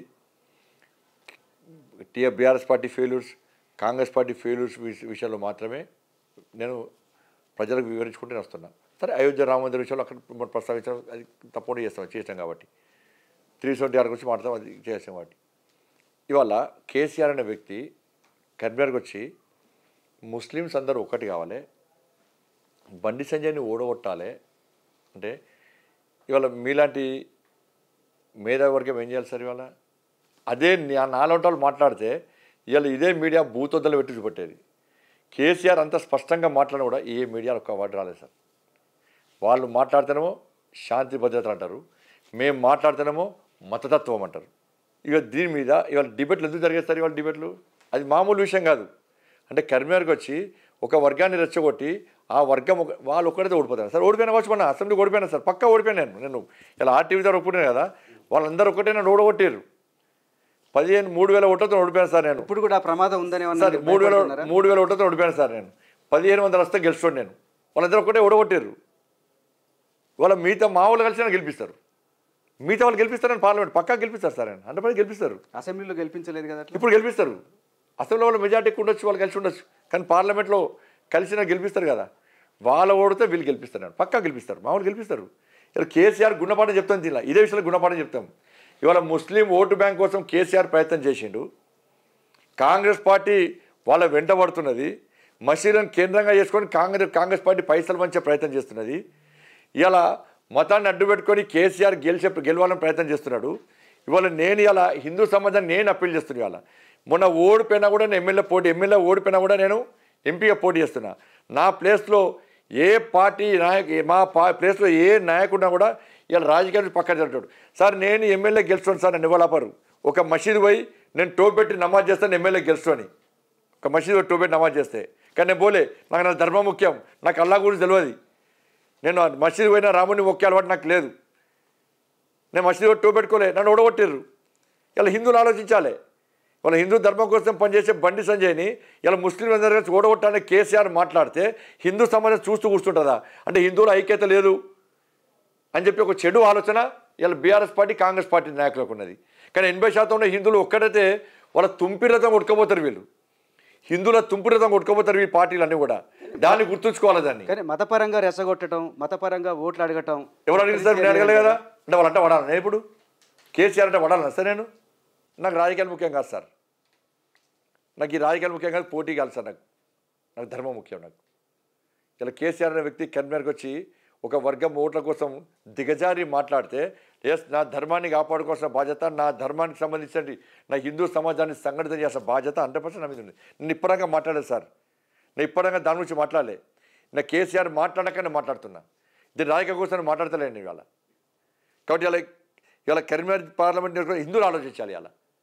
ఇలా మీరు ఒక్కడైతే ఏం చేస్తారో ఇలా ధర్మాన్ని నమ్ముకొని నేనున్నా, నేను గలీజు అన్నా. ఎస్ నీలక భాష రాదు, నాకు భాష రాదంటుడు కేసీఆర్ సార్. నీలక రెండా ముండా కొడుక గాడి కొడుక ఈ కొడుక తిట్టు నాకు రాదు. నీలక మోసం చేసుడు నాకు రాదు. ఇంటికో ఉద్యోగం ఇస్తాను మోసం చేసే భాష నాకు రాదు. దళితులు ముఖ్యమంత్రి చేస్తా మెడకాయ తలకాయ నరుక్కుంటానన్న భాష నాకు రాదు, మోసం చేసుడు రాదు. దళితులు 3 ఎకరాలు చేయిస్తారు మోసం చేస్తాను మాట రాదు. దొంగ ఎడ్యుకేషన్లు ఇచ్చి నిరుద్యోగుల పొట్టగొట్టే భాష నాకు రాదు. టీఎస్పీఎస్సీ పేపర్ లీక్ చేసి సమర్థించుకునే భాష నాకు రాదు. ఇంటర్మీడియట్ విద్యార్థులు సార్ ఎంత బాధ అనిపిస్తుంది సార్. ఇప్పటికీ ప్రపంచంలో రైతులు ఆత్మహత్య చేసుకున్నారు, యువత ఆత్మహత్య చేసుకున్నారు, అప్పుల పాలన ఆత్మహత్య చేసుకున్నారు, ఇబ్బంది పడ్డ ఆత్మహత్య చేసుకున్నారు. ప్రపంచంలో ఇంటర్మీడియట్ విద్యార్థులు ప్రపంచంలో ఎక్కడ ఆత్మహత్య చేసుకోలే, ఈ మూర్ఖుని పాలనలో ఆత్మహత్య చేసుకున్నారు విద్యార్థులు. 20 మంది 30 మంది ఇంటర్మీడియట్ విద్యార్థులు ఆత్మహత్య చేసుకున్నారు. పాపం వట్టే పోయిందా సార్ ఇవాళ? ఆర్టీసీ కార్మికులు ఆత్మహత్య చేసుకున్నారు, పాపం వట్టి పోతుందా సార్ ఇవాళ? తలిగింది, పాపం తలిగింది కదా. 3 టర్ములు జరుగుతుంది. ఈ పార్లమెంట్ ఎలక్షన్ అనేది ఈ ఎంపీ ఎలక్షన్ తర్వాత కేసీఆర్ కూడా బిల్లా బిస్తా జరుగుకొని విదేశాలు పారిపోతారు. ఆల్రెడీ పెట్రోల్ తీసుకొని విదేశాలు పెడుతున్నారు. ఇక ఎవరు పెడుతున్నారు? కేసీఆర్ కూడా ఊకే వస్తుంది కదా. పార్లమెంట్ ఎలక్షన్ తర్వాత మోడీ గవర్నమెంట్ మళ్ళీ వస్తే రేవంత్ సర్కార్ను కూలగొట్టొద్దని చెప్పేసి కేసీఆర్ అంటున్నాడు. అట్లా చేస్తారా? అని జ్యోతిష్ కూడా ఇవన్నీ బంద్ చేసి ఇవన్నీ ఇప్పటిదాకా మీరు బీజేపీ హంగ్ వస్తుంది ఇవన్నీ బంద్ చేసుకొని ఆ ప్రగతి బస్ స్టాండ్ దగ్గరనో అక్కడనో ఓ చిలుక పెట్టుకొని చిలుక చూసుకొని చెప్పుకుంటే పోతుంది. ఇప్పుడు కూడా మనం ఏం లేదు కదా సార్, ఫామ్లో కూర్చుంది కదా, చిలుక చూసుకొని పెట్టుకొని ఈ గవర్నమెంట్ వస్తుంది, ఈ గవర్నమెంట్ గులుస్తుంది, ఇది వస్తుంది చెప్పుకుంటే అయిపోయాను. అంటే ఆర్డర్ కూడా చెప్తున్నాడు. ముందు హిమాచల్ ప్రదేశ్, తర్వాత కర్ణాటక, తర్వాత చివరిలో తెలంగాణ గవే కదా సార్ కొడతారని చెప్పి చెప్తున్నాడు. ఉండే గవే కదా. అందుకే అంటున్నా చిలుక చూసి చెప్పుకుంటే అయిపోయా కేసీఆర్ పోయి. ఇవన్నీ రాయగలను ఎందుకు పాపం? ఇన్ని తెలిసినట్టు మరి ప్రభుత్వ అధికారులు ఎదురు రాలేదు సార్. మరి ఢిల్లీ లిక్కర్ స్కామ్ వట్టి బూటకం, మోడీ క్రియేట్ చేసిన కుట్ర, తన బిడ్డను కావాలని చెప్పేసి ఇరికించాడని చెప్పి అంటున్నారు. దాని మీద మీ కామెంట్ ఏంటి? బిడ్డ మీద ఆరోపణలు వచ్చి గిన్ని సంవత్సరం అయిందా సార్? ఇన్ని రోజులు మాట్లాడలేదు సార్ బిడ్డ మీద. బిడ్డను జైల్లో పెడితే ఇప్పుడే కదా జైల్లో పెట్టి, జైల్లో పెట్టినాక ఆరోపణలు వస్తున్నాయి కదా, నోటీస్ ఇచ్చారు సార్. ఎందుకు మాట్లాడలేదు మరి? ఇది తప్పు అని ఎందుకు మాట్లాడలేదు సార్? ఎందువల్లే బిడ్డను జైలు పడితే తండ్రి పోయి చూస్తాడా సార్? బిడ్డ కంటే రాజకీయాలు ఎక్కువనా సార్? ఎందుకు పోతున్నాడు మరి? ఇప్పుడు బిడ్డ తప్పియాలే మరి, బిడ్డ పోయి ధైర్యం చెప్పి రావచ్చు కదా, ఎందుకు పోతున్నాడు సార్ మరి? అంటే ఎమ్మెల్యేల కొనుగోలు కేసులో బిఎల్ సంతోష్ను అరెస్ట్ చేయడానికి మేము ప్రయత్నం చేసినందుకు కక్ష గట్టి నా బిడ్డను అరెస్ట్ చేసినారనేది ఆయన వాదన. బిఎల్ సంతోష్ గారి మీద ఆరోపణలు ఎప్పుడు వచ్చినాయి, లిక్కర్ కేసు ఎప్పుడు వచ్చిందో మీరు డేట్ చూడండి సార్. కేసు డేట్ చెప్పండి సార్. బిఎల్ సంతోష్ మీద ఎప్పుడు వచ్చింది డేట్ చెప్పండి సార్. లిక్కర్ కేసు ముందే ఉండొచ్చు, అరెస్ట్ మాత్రం తర్వాత జరిగింది. లిక్కర్ కేసు కాదు సార్, ముందు ఫామ్ హౌస్ ఆ విషయంలో ఆరోపణలు వచ్చినాయి, దాని తర్వాత లిక్కర్ ఆరోపణలు వచ్చినాయి. ఆగస్టు 21 ఏమో ఫామ్ హౌస్ కేసు అయింది. అక్టోబర్లో ఈ ఆరోపణలు వచ్చినాయి లిక్కర్ కేసు మీద. లిక్కర్ కేసు సంబంధం వచ్చింది అక్టోబర్ 26 రోజు, ఆగస్ట్ 21 రోజు. దానికి సంబంధం లేదు, దీనికంటే ముందు అది వచ్చింది. అందుకని నా డేట్ గుర్తుంది, డేట్ సహా మనం బయటపెట్టాను నేను. అప్పటి బంద్ చేసేటి ఇక నేను డేట్తో సహా మొత్తం వీడియోలు బయట పెడితే అప్పటి అనుడే బంద్ చేసేటి ఇక. ఎన్నికల తర్వాత రేవంత్ రెడ్డి బీజేపీలో చేరతాడని చెప్పేసి బీఆర్ఎస్ నాయకులు పదే పదే అంటున్నారు. అట్లాంటి అవకాశం ఏమైనా ఉందా? ఇక రేవంత్ రెడ్డి గారు అడిగి చెప్పాలి సార్, నాకంటే తెలుసా సార్. అంటే మీ పార్టీ నాయకులు కూడా, అరవింద్ కూడా అన్నాడు, నేను మాకు మిత్రుడే స్వాగతిస్తానని చెప్పేసి. నేను లేదు సార్, నేను తినలేదు. నేను తెలియని కూడా ఆరోపణలు చేయడం నచ్చడం కాదు. రేవంత్ రెడ్డి డిఎన్ఏ కూడా కాంగ్రెస్ కాదు ఆర్ఎస్ఎస్ ఏబీవీ పైన అంటున్నారు. ఆయన వస్తే మీరైనా స్వాగతిస్తారా? భారతీయ జనతా పార్టీలో సిద్ధాంతాలను నమ్మి, మోడీ గారి నాయకత్వం నమ్మి భారతీయ జనతా పార్టీకి మంచి ఆలోచన వస్తే ఎవరైనా స్వాగతిస్తాం సార్. మేము రేవంత్ రెడ్డినైనా ఎవరైనా స్వాగతిస్తాం. రేవంత్ రెడ్డి పాకిస్తాన్ అయినా సార్, బంగ్లాదేశ్ అయినా, ఈ దేశమైనా కదా. అంటే మంచి ఆలోచన. కాంగ్రెస్ పార్టీ వేస్ట్ పార్టీ, ఇది దేశాన్ని సర్వనాశనం చేసిన పార్టీ అని చెప్పి, ఈ దేశ ప్రజలే ముఖ్యం, ఈ రాష్ట్ర ప్రయోజనాలే ముఖ్యం, నేను ఏం కాపాడలేకపోతున్నా, నేను ఏం చేయలేకపోతున్నా అన్నస్తే ఏం చేస్తాం సార్? మాకు కూడా అప్పుడు రాష్ట్ర ప్రయోజనాలు ముఖ్యం కదా, దేశ ప్రయోజనాలు ముఖ్యం కదా. మాకు కూడా వద్దని ఎందుకంటాం? ఆయన పరిపాలన మీద మీ కామెంట్ ఏంటి? ఎట్లా నడుస్తుంది అంట? అతి తక్కువ సమయంలో ప్రజా వ్యతిరేకత చూడకున్న ప్రభుత్వం కాంగ్రెస్ పార్టీ ప్రభుత్వం. ఏడవైనా ప్రజలు తీవ్ర వ్యతిరేకత వస్తున్నది, ప్రజలు చీదరించుకుంటున్నారు. మీరు 15 days లోపల Congress party Revanth Reddy Congress party graph మొత్తం పడిపోయింది. ఈయన వాడే భాష అనే వ్యవహారాలు చూసిన తర్వాత అబ్కీ బార్ 400 పార్ అనేది బీజేపీ స్లోగన్ తోటి ముందుకు వస్తుంది. కానీ బీజేపీకి 400 సీట్లు ఇస్తే రాజ్యాంగాన్ని మార్చేస్తారు, రిజర్వేషన్లు రద్దు చేస్తారని చెప్పేసి చాలా చర్చ జరుగుతుంది, ఒక భయాందోళన వ్యక్తం అవుతున్నాయి. నిజంగా అట్లా జరుగుతుందా, జరగదా? రాజ్యాంగాన్ని గురించి మాట్లాడే అర్హత కాంగ్రెస్ పార్టీకి లేదు సార్. రాజ్యాంగానికి తూట్లు పొడిచిందే కాంగ్రెస్ పార్టీ. బాబాసాహెబ్ అంబేద్కర్ రాజ్యాంగానికి విరుద్ధంగా ఈ దేశంలో ఎమర్జెన్సీ విధించి ప్రజలను ఇబ్బంది పెట్టింది కాంగ్రెస్ పార్టీ.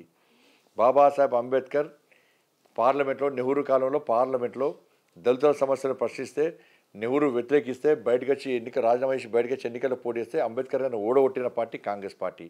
అంబేద్కర్ గారు స్వర్గస్థులైతే ఇవాళ ఢిల్లీలో స్మారక స్తూపం కట్టాల్సిందని చెప్పి పివి నరసింహారావు గారు ఏ విధంగా అవమానపరిచిందో, ఆ రోజు అంబేద్కర్ గారిని పార్టీ ఉదయాన్ని ముంబై తరలించింది పార్టీ కాంగ్రెస్ పార్టీ. ఇన్ని సంవత్సరాల చరిత్రలో కాంగ్రెస్ పార్టీ 54 సంవత్సరాలు దేశాన్ని పాలించింది. ఇలా భారతరత్న ఇవ్వాలని కాంగ్రెస్ పార్టీ ఇందిరాగాంధీకి ఇచ్చుకున్నారు, రాజీవ్ గాంధీకి ఇచ్చుకున్నారు. ఇలా భారతరత్న ఇచ్చే ప్రయత్నం చేయలే. కాబట్టి ఇలా మేము 33% మహిళలకు మీరు కాంగ్రెస్ మీద ఎన్ని ఆరోపణలు చేసి ఉండొచ్చు. ఇక్కడ సమస్య కాంగ్రెస్ చేసిన తప్పుల గురించి కాదు, మీరు రాజ్యాంగాన్ని మార్చబోతున్నారా లేదా అనేది నేను అడుగుతున్నా. అవుతుందా సార్? అది అవుతుందా సార్? వల్ల జనం ఉరికిచ్చి రోడ్ల మీద కొడతారు సార్. మీరు 400 సీట్లు అడుగుతుంది, 2/3 మెజార్టీతో రాజ్యాంగ మౌలిక విధానాన్ని మార్చాలని ప్రయత్నం చేస్తున్నారని. ఇవన్నీ 6 గ్యారెంటీల మీద ప్రజల దృష్టి మళ్లించడానికి. 400 సీట్లు సార్. ఇప్పుడు మా దానిలో 400 సీట్లు ఉంటే మళ్ళీ ఎస్సీ ఎస్టీ బీసీలకు సంబంధించి ఎంపీలు ఉంటారా సార్? మా దగ్గర వాళ్ళు ఒప్పుకుంటారా సార్? ఇలా దేశంలో 16 రాష్ట్రాల్లో మేము అధికారులు ఉన్నాం. మా ఎమ్మెల్యేలు ఎస్సీ ఎస్టీ బీసీలు ఎమ్మెల్యేలు లేరా? కాంగ్రెస్ పార్టీ 3 రాష్ట్రాలు ఉంది కదా. ఇవాళ మేము రిజర్వేషన్ రద్దు చేస్తామంటే 33% మహిళలకు రిజర్వేషన్ చేయడానికి చిత్తశుద్ధి ఎందుకు పనిచేస్తాం? అగ్రవర్ణాల్లో పేదలకు రిజర్వేషన్ ఎందుకు ఇస్తాం? వాళ్ళు పిలిపిస్తున్నారు, ఎస్సీ ఎస్టీ బీసీలు బీజేపీకి ఓటేయకండి, బీజేపీ గెలిస్తే మీ హక్కులు పోతాయి, మీ రిజర్వేషన్లు పోతాయి. ప్రజలు ఒకటే, మాకు మోడీ గ్యారంటీ, మాకు నమ్మకం ఉంది. ఫస్ట్ మీరు ఇచ్చిన 6 గ్యారెంటీ మీద మాట్లాడండి. మోడీ గ్యారంటీకి వారంటీ అయిపోయింది అంటున్నాడు రేవంత్ రెడ్డి. అందుకే ప్రజలకు తెలుసు వారంటీ అయిపోయిందా గ్యారెంటీ ఉందా అనేది. మీ గ్యారెంటీ గురించి ప్రజలు వస్తున్నారు. ఫస్ట్ దాని మీద సమాధానం చెప్పాలి. ప్రజలు ఇలా రిజర్వేషన్ల రద్దు విషయంలో వాళ్ళకి తెలుసు ఇది జరగని సమస్య, అసలు ఎట్టి బస్సులో ఇది జరిగి తీరదు. ప్రజలు ఒప్పుకుంటారా సార్ రిజర్వేషన్ రద్దు చేస్తామంటే? కాబట్టి ఇది అవాస్తవం. ఇది కాబట్టి మన 6 గ్యారెంటీల మీద రేవంత్ రెడ్డి గారు ప్రజల దృష్టిని మళ్లించే ప్రయత్నం చేస్తున్నాడు. అందుకే గాడిది గుడ్డు పెట్టుకొని తిరుగుతున్నాడని చెప్పి ఇది మొత్తం ఏ సర్వే చూసినా కూడా ఇవాళ ఎప్పుడైతే రిజర్వేషన్ అంశాన్ని తీసుకొచ్చిందో కాంగ్రెస్ పార్టీ, ఇవాళ మొత్తం గ్రాఫ్ మొత్తం తగ్గిపోయింది, అది అవుట్ అయిపోయింది. ఇవాళ మొత్తం ఇలా ఏ సర్వే చూడండి. ఇవాళ మీరు కానీ చాలా బీసీ ఆర్గనైజేషన్లు కూడా మీటింగ్లు పెడుతున్నారు, ఏడబడతలేరు. ఏదో ఒక బ్యాచ్ చేసుకొని తిరుగుతున్నారు, అంతే. ఒక బ్యాచ్ చేసుకొని తిరుగుతున్నారు. వాళ్ళకి కావాల్సిన 6 గ్యారెంటీ సార్. రిజర్వేషన్ రద్దు అనేది అది సాధ్యం కాని పని అని చెప్పి మీరు చెప్పండి సార్, అవుతుందా సార్ అది? 2000 సంవత్సరంలోనే అటల్ బిహారీ వాజ్పేయి ప్రైమ్ మినిస్టర్గా ఉన్నప్పుడు రాజ్యాంగాన్ని సమీక్షించడానికి జస్టిస్ వెంకటాచలయ్య కమిటీ వేసిన మాట నిజం. సార్ వెంకటాచలయ కమిషన్ ఏం చేసింది సార్? ఆ తర్వాత వచ్చిన అది 2002లో కమిషన్ రిపోర్ట్ కూడా ఇచ్చింది. ఆ రిపోర్ట్ని మోడీ నెక్స్ట్ మూడోసారి ప్రధాని అయితే అమలు చేయబోతున్నారు అనేది వాళ్ళు చెప్తున్న వాదన. మా సార్ 2000 సంవత్సరం వాజ్పేయి గారు వేసారు. దేనికోసం వేసారు సార్? రాజ్యాంగాన్ని కాదు సార్, బాబాసాహెబ్ అంబేద్కర్, మా దీన్ దయాళ్ ఉపాధ్యాయ, మా సిద్ధాంతం అభివృద్ధి సంక్షేమ ఫలాలు చిట్ట చివరి వ్యక్తికి కూడా అందాలని చెప్పి అంబేద్కర్ గారి ఆలోచన విధానానికి అనుగుణంగా కాంగ్రెస్ పార్టీ హయాంలో ఇది జరగలేదు. కాబట్టి దీన్ని ఇంకా తీవ్రతరం చేయాలని చెప్పి వెంకటాచలయ కమిషన్ వేస్తే అది రిపోర్ట్ ఇచ్చింది. ఆ రిపోర్ట్ తప్పైతే 2004 నుంచి 2014 వరకు కాంగ్రెస్ పార్టీ ప్రభుత్వమే కదా సార్. మరి గాడి పనులు తొమ్మిదా సార్? ఏం చేసింది సార్ కాంగ్రెస్ పార్టీ? ఈ నివేదిక మీద కాంగ్రెస్ పార్టీ ఏం చేసింది సార్? ఎందుకు మాట్లాడలే కాంగ్రెస్ పార్టీ ఆ రోజు? కాబట్టి ఏదో పట్టుకొచ్చి చేస్తామంటే సాధ్యంగా ఇప్పుడు ప్రజలు నవ్వుకుంటారు సార్. రిజర్వేషన్ రద్దు అనేది అది మామూలు విషయమా సార్? అది కానీ ఈ విషయం కొంచెం బీజేపీని షేక్ చేసినట్టుంది. ఏం చేయలేదు సార్. కాంగ్రెస్ పార్టీ షేక్ అయింది, దాని షేక్ బ్రేక్ పడ్డ కదా. కానీ ప్రధాని Amit Shah and RSS chief Mohan Bhagat కూడా వచ్చి దాని మీద నేను సార్ ఇలా నరేంద్ర మోడీ గారు క్లియర్గా చెప్పారు. ఆ ఆర్ఎస్ఎస్ తీసుకొచ్చారు మధ్యలో. ఆర్ఎస్ఎస్ తో క్లారిటీ ఇవ్వని మళ్ళీ మూసుకొని కూర్చున్నారు. నరేంద్ర మోడీ గారు తీసుకొచ్చారు. నరేంద్ర మోడీ గారు నేను బతుకున్న రోజులు ఇది జరగదని చెప్పి అన్నారు. నేను ఇలా ఆర్టీవీ వేదికగా చెప్తున్నా సార్. నేను ప్రమాణం చేస్తున్నా. నేను ఒక ఇంతకుముందు ఎంపీనే కదా సార్. నేను ఒక జాతీయ ప్రధాన కార్యదర్శినే కదా. నా మాటకు అంత లేకుండా ఇంత అని విలువ ఉంటుంది కదా సార్. ఇలా నేను ప్రమాణం చేస్తున్నా సార్. మీరు ప్రమాణం చేసి చెప్తారా? పక్కా. మోడీ ప్రభుత్వం వచ్చినా కూడా రాజ్యాంగాన్ని మార్చారు, రిజర్వేషన్ పోవని చెప్పి సార్ నేను చేసిన, ఇప్పుడు చేస్తున్నా. చేయండి సార్. నేను దేవుని ప్రమాణం చేసి చెప్తున్నా, 80% రిజర్వేషన్ విధానాన్ని 80% రద్దు చెయ్యము, ప్రసక్తే లేదు. ఇది చేసిన ఇలా కాంగ్రెస్ పార్టీ నాయకులు మీరు ఆర్టీవీ పిలిపించి అట్లా రద్దు చేసే ప్రయత్నం జరిగితే రద్దు చేసే ప్రయత్నం మీద కూడా మీరు తిరుగుబాటు చేస్తా. అసలు రాజకీయాలు కూడా బయటకే యుద్ధం చేస్తా సార్. నేను దేవుని మీద ప్రమాణం చేసి చెప్తున్నా. సో ఇలా కాంగ్రెస్ పార్టీ మీరు ఆర్టీవీ ఛానల్ పిలవాలి. మీరు ఆర్టీవీ ఛానల్ పిలిచి ఇదే రేవంత్ రెడ్డి గారిని పిలవాలి. మతపరమైన రిజర్వేషన్లు మేము రాజ్యాంగానికి విరుద్ధమైనటువంటి కోర్టు కొట్టేసినటువంటి కోర్టు వ్యతిరేకించినటువంటి మతపరమైన రిజర్వేషన్లు మేము ఇవ్వము, ఇచ్చి బీసీ ఎస్సీ ఎస్టీలో పుట్టగొట్టమని చెప్పి ప్రమాణం చేసే దమ్ము మీకుందా సార్? రమ్మని చెప్పండి. ఇవాళ నేను ప్రమాణం చేసిన. ఇలా 4% రిజర్వేషన్ ఇచ్చేసారు. ముస్లిం సార్ కొన్ని ఇచ్చారు సార్. ముస్లింలను బీసీలుగా మారుస్తూ 4% రిజర్వేషన్ ఇచ్చారు. ఇవాళ హైదరాబాద్లో అంతకుముందు జిహెచ్ఎంసీ ఎన్నికల్లో దాదాపు 25 మంది హిందువులైనటువంటి బీసీలు ఎంపీలు కార్పొరేటర్ గెలవాల్సిన స్థానాల్లో ఎంఎం పార్టీ గెలిచిండు. దాని మీద కాంగ్రెస్ పార్టీ సమాధానం చెప్పండి. మరి బీసీ ఎస్సీలకు అన్యాయం జరిగిందా లేదా? మరి దాని గురించి ఎందుకు మాట్లాడలేరు ఇవాళ? నేను ఇక్కడ కాదు సార్, బహిరంగ సభలో ప్రమాణం చేసిన. నిన్న బహిరంగ సభలో ప్రమాణం చేసిన, ఇప్పుడు ఆర్టీవీ వేదికగా ప్రమాణం చేసిన. కాంగ్రెస్ పార్టీ విషయాలు ప్రమాణం ఇది వాస్తవం అనుకోని చెప్పండి సార్. ఇది పక్క పెట్టండి. ఇవాళ మీరు చేసే ఆరోపణలు వాస్తవమా, మీరు క్రియేట్ చేసినరా? వచ్చి ప్రమాణం చేయమని చెప్పండి. చేస్తారా వాళ్ళు? అన్ని 6 గ్యారంటీలు సార్. నేను ఇప్పుడు చెప్తున్నా కదా, మాకు 6 గ్యారంటీల మీద క్లారిటీ రావాలి, దాని మీద ఎన్నికలకు రావాలి. 6 గ్యారంటీలు అమలు చేయలేకపోతే ఆగస్టు 15 లోపు చేయకపోతే రాజీనామా చేస్తానని కూడా ముఖ్యమంత్రి చెప్తున్నాడు కదా. 2 లక్షల రుణమాఫీ ఇస్తానన్నాడు సార్. ఇప్పుడు సార్ తరుగుతాలు తేమ లేకుండా కొనుగోలు చేస్తే 500 రూపాయల బోనస్ ఇస్తే రాష్ట్ర ప్రభుత్వం అయ్యే ఖర్చు ఎంత అంటే అదనపు భారం పడేది అంటే 5,500 కోట్లు రాష్ట్ర ప్రభుత్వానికి. రుణమాఫీ చేస్తే 30,000 కోట్లు అవసరం ఉంటుంది. నీకు 5,500 రూపాయలు 5,500 కోట్ల రూపాయల మీద లేనప్పుడు 30,000 కోట్ల రూపాయలు ఎక్కడి నుంచి వస్తావు సార్? తెస్తానంటున్నాడు కదా. మీకు అది ముహూర్తం ఏంటి సార్? ఇప్పుడు ఏంది ఇప్పుడు నేను దేవుడు అంటారు. మరి లాస్ట్కు ఆయనకి దేవుడే దిక్కండి కదా రేవంత్ రెడ్డి గారికి. భద్రాచలం పోతున్నాడు, భద్రాచలం పోతున్నాడు, రాముడు అంటున్నాడు, రాముని ఒట్టంటున్నాడు. యాదాద్రి పోయి లక్ష్మీనరసింహస్వామి ఒట్టంటున్నాడు, అలంపూర్ పోయి అమ్మవారి మీద ఒట్టంటాడు. మరి దేవుడే దిక్కండి కదా ఆయనకు. ఇవాళ ఏంది అంటే 6 గ్యారెంటీలు అమలు చేసే స్థితిలో కాంగ్రెస్ పార్టీ లేదు. కాబట్టి ఈ ఎన్నికల తర్వాత స్థానిక సంస్థలు ఎన్నికలు పెడతారు, రైతులు ప్రజలు తిరగబడతారు, ఫలితాలు రావు. కాబట్టి ఈ లోపల ఈ ఎన్నికల ఓట్లు వేయించుకోవాలి, స్థానిక సంస్థల ఎన్నికల ఓట్లు వేయించుకోవాలి, ఆ భస్మాస్త్ర రాస్తాం ప్రజల చేతి మీద పెట్టాలి. కథం మళ్ళీ లాపత్తి లేకుండా విక్టర్ అయిపోయి అవసరం సరి చేస్తారు. అప్పుడు తాత్కాలికంగా ఏదో వేసి అది చేస్తారు. ఇంకా ఎక్కువ వ్యతిరేకత వస్తే ముఖ్యమంత్రిని మారుస్తారు. బీజేపీ అభివృద్ధి ఎజెండా వదిలేసి దేవుడు అక్షింతలు ప్రసాదాలు పంచితే పేదల కడుపు నిండుద్దా అని చెప్పేసి కేసీఆర్ అడుగుతున్నాడు, రేవంత్ అడుగుతున్నాడు. ఆయన మందు తాగితే కడుపు నిండుతుంది సార్, మందు తాగాలి. ఆయన ధ్యాస అంతా మందు మీదనే. ఇవాళ ఒక్కరు సార్ 500 సంవత్సరాలుగా ఈ దేశంలోని హిందువులు ఎదురు చూడాలి, ఆ అద్భుత సన్నివేశం కోసం ఎదురు చూస్తూ ఉన్నారు. రాముడు జన్మించిన స్థలంలో అయోధ్యలో రామ మందిర నిర్మాణం జరగాలని గౌరవ సుప్రీంకోర్టు తీర్పు ఇచ్చిన తర్వాత రామ మందిర నిర్మాణం జరిగింది. ఇది భారతీయ జనతా పార్టీ నిర్మాణం చేయలే, నరేంద్ర మోడీ గారు సొంత పైసలతో చేయలే. మాకు స్వార్థం ఉంటే అట్లా చేసేవాళ్ళం. ఈ దేశంలో ఉన్నటువంటి ప్రతి హిందూ భాగస్వామ్యంతో అలా రామాలయ నిర్మాణం జరిగింది. ప్రతి హిందూ కూడా ఈ దేవాలయం నాది అని చెప్పుకోవాలి, అటువంటి గర్వంగా ఫీల్ అవ్వాలని చెప్పి ఒక ఆలోచన జరిగింది. దాని తర్వాత ప్రాణ ప్రతిష్ఠ కార్యక్రమం సందర్భంగా అక్షింతలు వచ్చినాయి. ఏమంటారు సార్? అవి రేషన్ బియ్యం అంటున్నారు. మీరు గుడికి పోతారు సార్, గుడికి పోతే అయ్యగారు అక్షింతలు వేస్తే ఇవి రేషన్ బియ్యమా, బాస్మతి బియ్యమా, జయశ్రీరామ్ బియ్యం అంటారా సార్? ఏమంటారు? బియ్యమే. కానీ కళ్యాణం కాకముందే మీరు అక్షింతలు ఎట్లా కళ్యాణం వచ్చినాయి? కాకుండా అక్షింతలు కళ్యాణం వేయడానికి అక్షింతలు ఇస్తారు. అది వాళ్ళకు ఎవరు చెప్పింది సార్? వాళ్ళకు బీజేపీకి డెవలప్మెంట్ ఎజెండా లేదా? ఎందుకు నిరుద్యోగం గురించి మాట్లాడదు, ఆకలి గురించి మాట్లాడదు, అధిక ధరల గురించి మాట్లాడదు? ఎంతసేపు ఎమోషనల్ ఇష్యూస్, ఆర్టికల్ 370 రద్దు చేసినాము, లేదంటే అంటారు, కామన్ సివిల్ కూడా అంటారు. వీటితోటి పేదవాడి కడుపు నిండుతుందా? 370 ఆర్టికల్ రద్దు కావద్దా సార్? పేదవాడి ఆకలి సంగతి మరి వ్యాక్సిన్ ఇస్తే వ్యాక్సిన్ ఓడిచ్చింది సార్. పేదోనికి ఫ్రీ వ్యాక్సిన్ ఇచ్చాం కదా. గరీబ్ కళ్యాణ్ అన్న యోజన కింద 80 కోట్ల మంది ప్రజలకు ఫ్రీ బియ్యం ఇస్తున్నాం కదా సార్. గ్రామాల అభివృద్ధికి నిధులు ఇస్తున్నాం కదా. ఉజ్వల గ్యాస్ కనెక్షన్స్ ఇచ్చినాం కదా. స్వచ్ఛ భారత్ మిషన్ కింద టాయిలెట్స్ కట్టించినాం కదా. గ్రామాల్లో శ్మశాన వాటికలు కట్టించినాం కదా. ఇవాళ ఎకానమీ విషయంలో 10వ స్థానంలో నుండి ఆర్థిక ప్రగతిని ఇలా 5వ స్థానం తీసుకొచ్చి ఇలా 3వ స్థానం తీసుకొచ్చే ప్రయత్నం చేస్తున్నాం.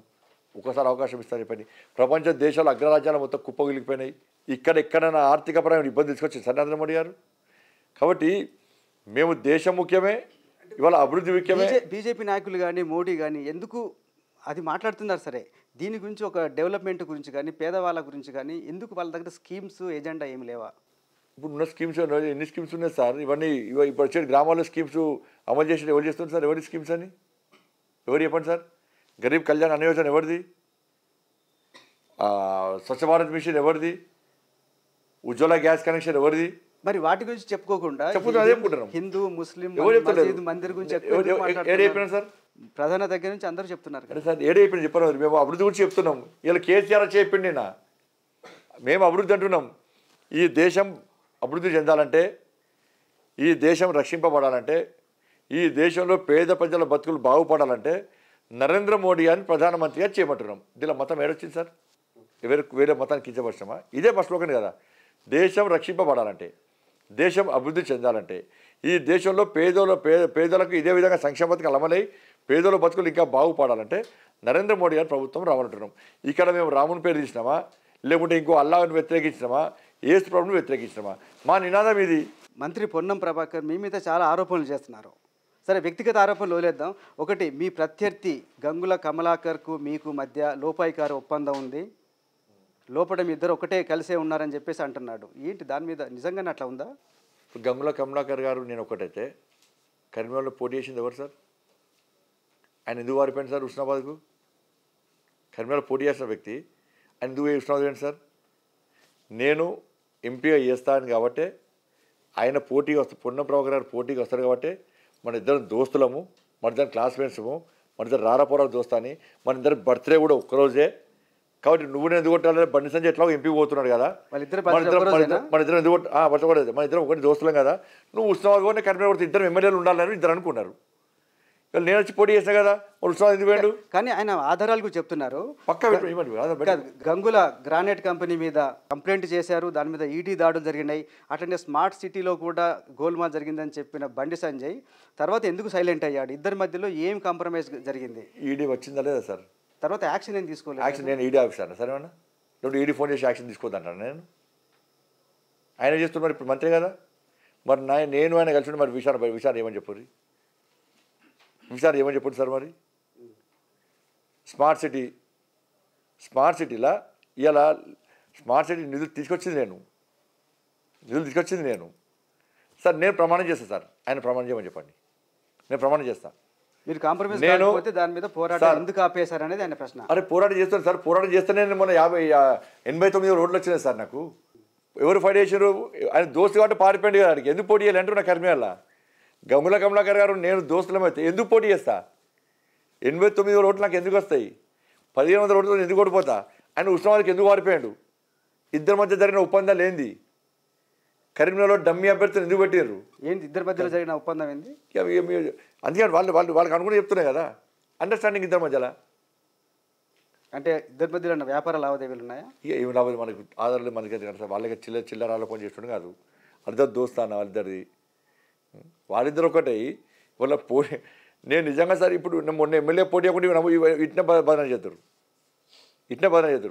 స్మార్ట్ సిటీ నేను ప్రమాణం చేస్తున్నా సార్, నేను మళ్ళీ ప్రమాణం చేస్తున్నా. స్మార్ట్ సిటీ విషయంలో ఆరోపణలు చేస్తున్నారు. స్మార్ట్ సిటీలో నేను ప్రమాణం సిద్ధం, ఇప్పుడు ప్రమాణం దేవుడిని ప్రమాణం చేస్తున్నాను, నాకు సంబంధం లేదని చెప్పండి. వాళ్ళని ప్రమాణం చేయమని చెప్పండి సార్. మరి నేను దేవుడిని ప్రమాణం చేస్తున్నా. చివరిగా ఈసారి బండి సంజయ్ ఎంపీగా గెలిస్తే కేంద్రంలో మంత్రి అయ్యే అవకాశం ఉందా? సార్ నేను మంత్రి కోసమో మంత్రి పదవుల కోసమో ఎలక్షన్లో పోటీ చేస్తలేదు సార్. పార్టీ నిర్ణయం తీసుకుంటుంది. మా లక్ష్యం నరేంద్ర మోడీ గారిని 3వసారి ప్రధానమంత్రి చేయాలి. అందులో భాగస్వామ్యమయ్యే అదృష్ట అవకాశం నాకు రావాలి. దీని ద్వారా ఎక్కువ నిధులు తీసుకొచ్చుకోవాలి కరీంనగర్కు, ఇంకా ఎక్కువ అభివృద్ధి చేసుకోవాలని చెప్పి అనుకుంటే తప్ప మంత్రి పదవి కోసమో మంత్రి పదవి రావడం కోసమే నేను ఎన్నికల్లో పోటీ చేస్తున్నాను. ఎక్కడ నేను మంత్రి పదవి వస్తానని చెప్పి ఎక్కడ చెప్పుకోలేదు. నేను చెప్పుకునేటువంటి కార్యకర్తలు కాదు. కాబట్టి పార్టీ నిర్ణయాన్ని శిరసా వహించే వ్యక్తిని నేను, కమిట్మెంట్తో పనిచేసేటువంటి కార్యకర్త నేను.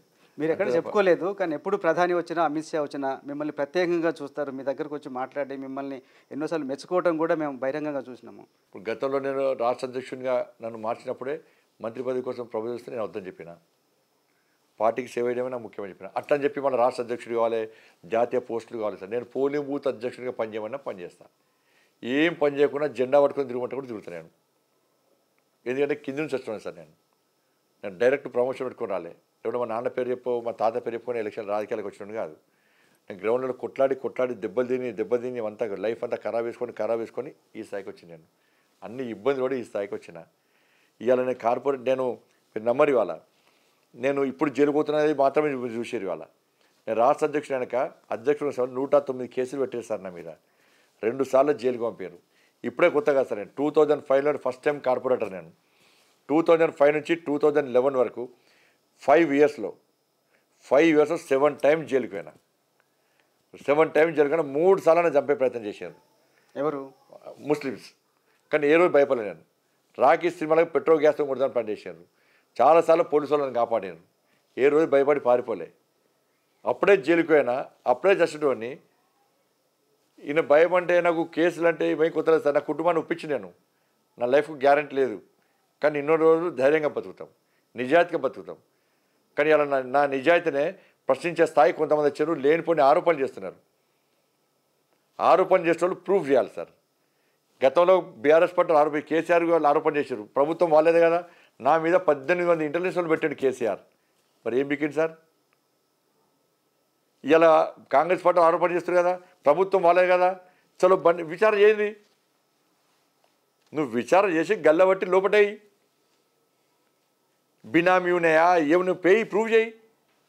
కానీ ఒక నిజాయితీగా ధర్మం కోసం పనిచేసినటువంటి నాలాంటి కార్యకర్తల మీద ఆరోపణ చేస్తే పుట్టగతులు ఉండదు సార్. మంచిది కాదు కూడా అది. నాకు తెలిసిన పుస్తకం సార్. నేను అహంకారంతో చెప్తలేను సార్, బాధ అనిపించి చెప్తున్నాను.